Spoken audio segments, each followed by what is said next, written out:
warahmatullahi wabarakatuh. Salam sejahtera bagi kita semua. Om Swastiastu, Namo Buddhaya, salam kebajikan. Halo, perkenalkan nama saya Apriyani Sijabat, SSI MPD. Saya adalah seorang dosen pendidikan fisika di Universitas HKBP Nomensen Pematang Siantar.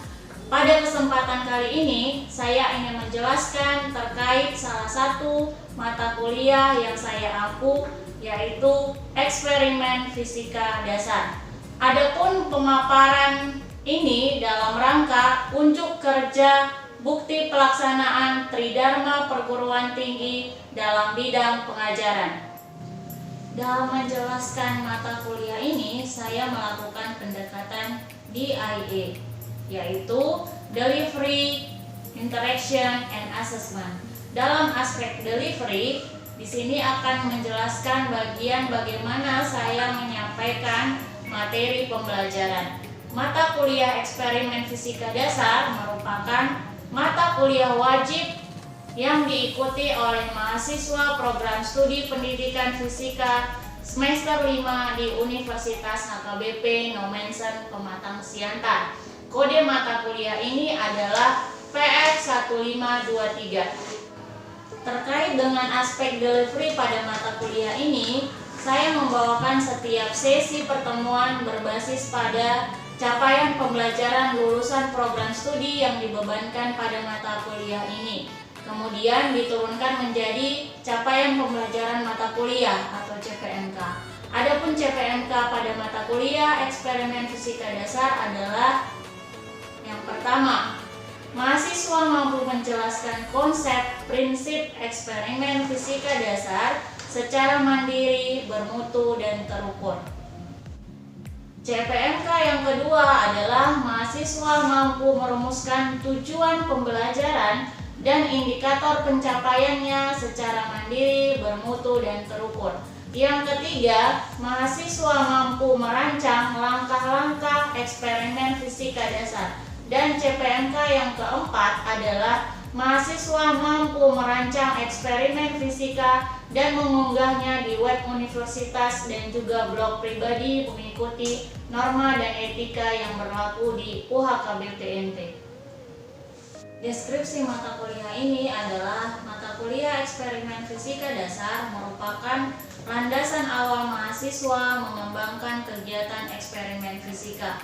Melalui mata kuliah ini diharapkan mahasiswa memiliki kemampuan untuk melakukan pengukuran dasar, merancang, mengolah, dan melaporkan hasil eksperimen. Adapun kajian materinya adalah sebagai berikut.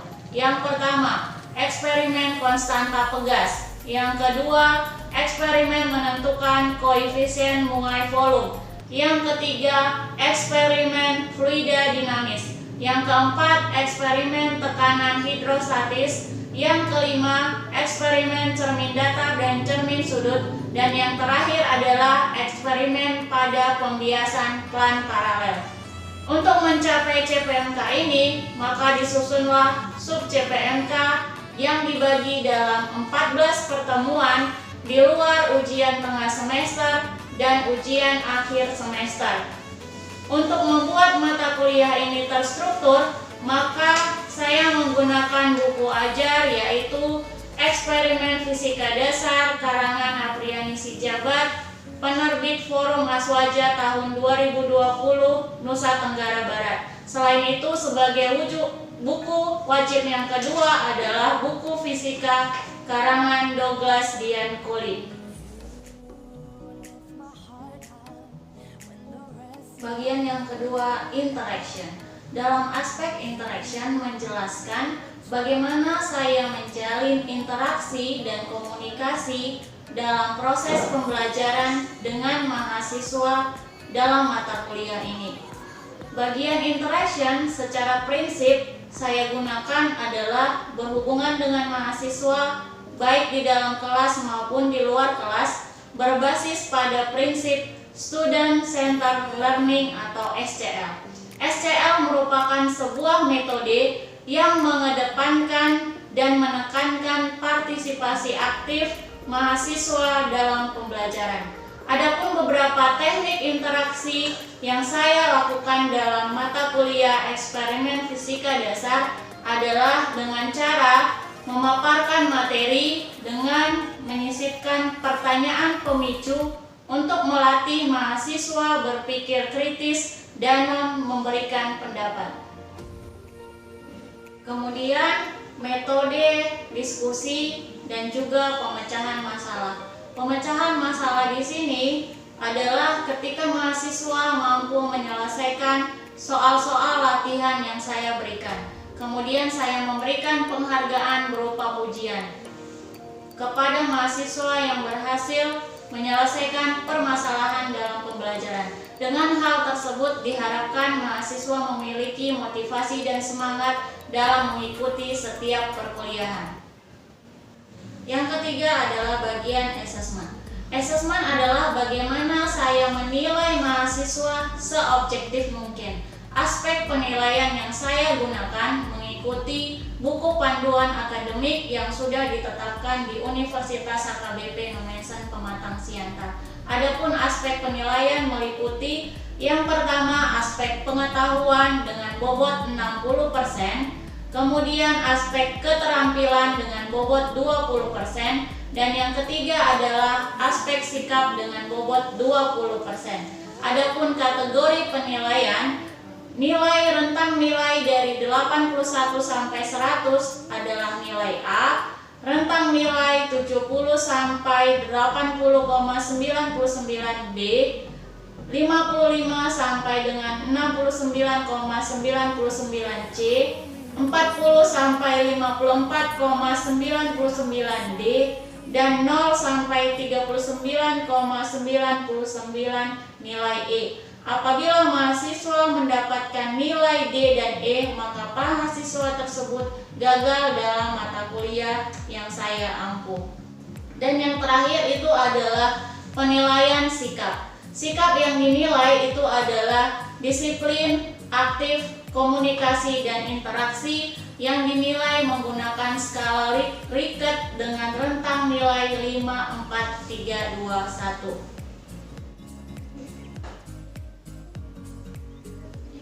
Untuk penilaian pengetahuan terdiri dari komponen kuis 12%, UTS 18%, UAS 30%. Untuk penilaian pengetahuan ini yang terdiri dari 3 komponen. Yang pertama kuis, bentuk soalnya adalah esai dengan rubrik penilaian holistik yang pelaksanaannya dilakukan 1 kali sebelum UTS dan 1 kali sebelum UAS. Komponen yang kedua, UTS, bentuk soalnya berupa esai dengan rubrik penilaian skala yang pelaksanaannya dilakukan oleh Fakultas Keguruan dan Ilmu Pendidikan. Dan komponen yang ketiga, ujian akhir semester, bentuk soalnya berupa paper dengan rubrik penilaian analitik dan pelaksanaannya dilakukan oleh Fakultas Keguruan dan Ilmu Pendidikan. Dan yang terakhir adalah penilaian keterampilan. Ini dinilai dari aspek tugas terstruktur dan tugas mandiri. Berikut video pembelajaran mata kuliah eksperimen fisika dasar yang saya lakukan secara tatap muka di kelas. Selamat siang untuk kita semua. Selamat siang, Bu. Baik, kita mulai perkuliahan kita hari ini. Sebelum memulai perkuliahan, ada baiknya kita awali dengan doa. Silakan siapa yang melakukan doa. Silakan.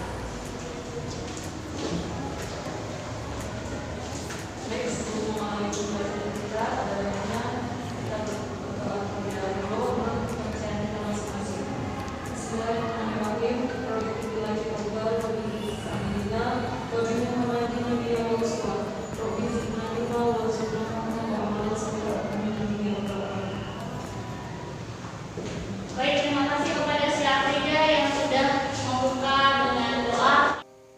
Sebelumnya kita akan melakukan absensi perkuliahan. Silahkan buka si akad dan lakukan absensi melalui barcode di si akad masing-masing. Kita mulai perkuliahan kita hari ini.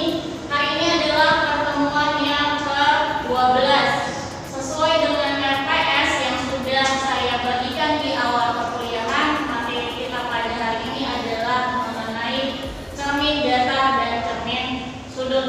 Nah, seperti yang terdapat di PPT materi kita yaitu cermin datar dan cermin sudut, kita mulai dari pengertian cermin. Kira-kira sebelum masuk ke pembahasan tentang cermin, saya ingin melempar suatu permasalahan. Cermin dengan kaca itu sama nggak? Siapa yang bisa jawab?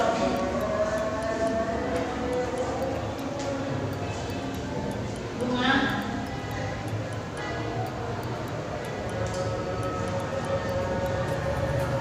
Cermin dengan kaca itu sama atau tidak? Kan kalian sering pinjam buku kaca gitu. Sama nggak kira-kira cermin dengan kaca?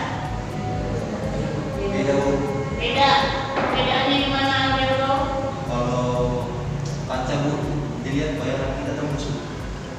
Kalau kaca bayangan kita tembus. Kalau cermin bagaimana? Kalau cermin enggak. Kalau cermin tidak. Oke, saya lengkapi. Jadi tadi seperti yang dikatakan oleh si Alberto, kalau dia kaca itu bayangannya tembus, kalau cermin tidak. Dan sepertinya secara bahasa fisikanya, cermin itu adalah yang permukaannya datar. Nah, kenapa bayangannya tidak tembus? Itu dikarenakan ada lapisan nitrat di belakangnya. Jadi kalau kalian lihat cermin, itu di belakangnya itu ada lapisan nitrat. Itulah yang membuat terjadinya nanti tidak menimbulkan bayangan tetapi memantulkan. Nanti di situ berlaku yang namanya hukum pemantulan Snellius. Oke, kita masuk ke cermin datar. Cermin datar itu adalah suatu cermin yang permukaan pantulnya berupa bidang datar. Kita bisa sama-sama lihat di slide yang di depan. Nah, adapun yang dimaksud dengan cermin seperti yang tadi saya sebutkan itu adalah keping kaca yang salah satu permukaannya sangat halus dan di bagian belakangnya kasar berlapis emultran atau nitrat perak, sehingga itu yang menyebabkan dia tidak tembus cahaya serta bagian permukaan halusnya dapat memantulkan semua bekas cahaya yang datang. Makanya tadi seperti yang dikatakan Alberto, kalau dia kaca, ini contoh kaca di ruangan kita, itu dia terjadi pembiasan. Sementara kalau dia nanti masuk ke cermin itu adalah pemantulan. Kita lihat ke slide yang berikut. Nah, ini adalah cermin yang permukaan pantulnya berupa bidang datar. Kalau kalian lihat di slide, di situ ada proses pembentukan bayangan pada cermin datar. Jadi kalau kita lihat yang di slide yang di depan di situ, di sini kita perhatikan bahwa ini kalau kita katakan ini bayangan, ini benda, maka tinggi bayangan dan tinggi bendanya itu adalah sama besar. Kemudian jarak dari benda ke cermin, kemudian jarak bayangan ke cermin bagaimana? Sama. Itulah dia untuk sifat-sifat dari cermin datar. Nah, ini ada rangkumannya. Sifat bayangan pada cermin datar, boleh salah satu membacakan. Ricky, silakan Ricky. Sifat bayangan pada cermin datar. Yang pertama, bayangan yang terbentuk bersifat semu atau maya. Yang kedua, bayangan yang terbentuk sama besar dengan benda. Yang ketiga, bayangan yang terbentuk sama tegak. Yang keempat, jarak benda ke cermin sama dengan jarak bayangan ke cermin. Yang terakhir, bayangan cermin bertukar isinya, artinya bayangan kanan, bagian kanan benda menjadi bagian kirinya. Nah, ini yang harus kalian pahami. Jadi ketika kalian nanti bercermin di rumah atau bercermin dimanapun, sifat-sifat cermin datar bisa langsung kalian aplikasikan dalam kehidupan sehari-hari. Nah, tadi ada mengenai bayangan nyata dan bayangan semu. Apa itu bayangan nyata? Itu adalah bayangan yang dihasilkan dari perpotongan sinar pantul. Tidak bisa langsung dilihat mata, dapat dibentuk atau ditangkap pada layar. Sementara kalau bayangan semu itu dihasilkan dari perpanjangan sinar pantul, bisa langsung dilihat mata, tidak dapat dibentuk atau ditangkap layar. Jadi bedanya itu adalah kalau dia nyata tidak bisa langsung dilihat mata, semu bisa,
Sampai di sini kira-kira ada yang ingin ditanyakan?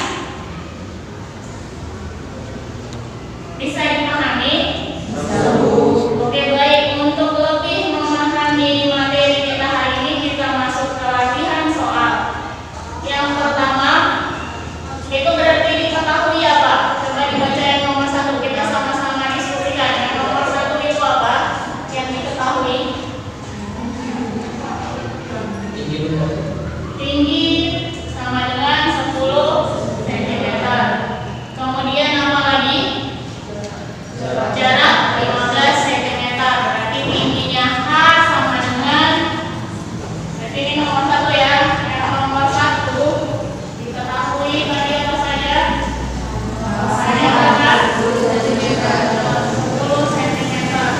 Kemudian apa lagi? S sama dengan berapa? 15 cm. Yang ditanya apa? Yang ditanya yang A adalah tinggi bayangan.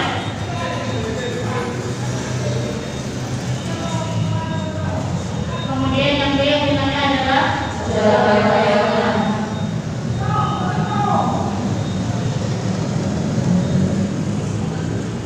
Maka di sini penyelesaiannya adalah kita harus terlebih dahulu mengetahui apa yang menjadi sifat dari cermin data, pembentukan bayangan pada cermin data. Ada yang masih ingat? Tadi ya gambar bagian slide yang kedua tadi, jarak dari benda ke bayangan itu bagaimana? Tinggi benda dengan tinggi bayangan bagaimana? Berarti ini hasilnya untuk yang bagian A berapa? Hasilnya sama dengan H sama dengan 10 cm. Bagian yang B berarti S aksennya sama dengan S sama dengan 15 cm. Sampai di sini paham? Oke, kita lanjut yang nomor 2. Siapa yang bisa, silakan. Silakan sini ya. Di sampingnya aja nomor 2.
Itulah penjelasan saya mengenai sistem DIA dalam bidang pengajaran pada mata kuliah eksperimen fisika dasar. Semoga video ini bermanfaat dan dapat menjadi inspirasi bagi kita semua. Jika ada kekurangan dalam video ini, saya mohon maaf. Atas perhatiannya saya ucapkan banyak terima kasih. Sekian dan terima kasih.